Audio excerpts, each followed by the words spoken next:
దివ్యాంగులకు స్వయం ఉపాధి కల్పించి ఆర్థిక స్వావలంబన చేకూర్చడమే యూత్ ఫర్ జాబ్స్ ఫౌండేషన్ లక్ష్యం.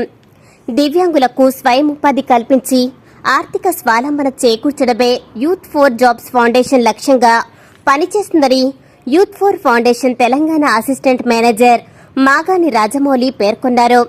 బుధవారం గన్నేరువరం మండల కేంద్రంలోని యూత్ ఫర్ ఫౌండేషన్ ఉచిత శిక్షణ సెంటర్లో దివ్యాంగులకు స్వయం ఉపాధి పెంపొందినందుకు యూత్ ఫర్ జాబ్స్ ఫౌండేషన్ ఆధ్వర్యంలో వివిధ కోర్సులలో 2 నెలల పాటు శిక్షణ పూర్తి చేసుకున్న దివ్యాంగులకు కుట్టు machine, xerox machine, vegetable, electrical, plumbing కిట్లను ఉచితంగా పంపిణీ చేశారు. ఈ సందర్భంగా మాగాని రాజమౌళి మాట్లాడుతూ కరీంనగర్ జిల్లాలోని 8 మండలాలలో దివ్యాంగులకు ఉచిత కిట్లను పంపిణీ చేశామని అన్నారు. దివ్యాంగులకు స్కిల్ డెవలప్మెంట్ సెంటర్ ద్వారా వారికి ప్రత్యేక శిక్షణను అందించి స్వయం ఉపాధి కల్పిస్తామని తెలిపారు.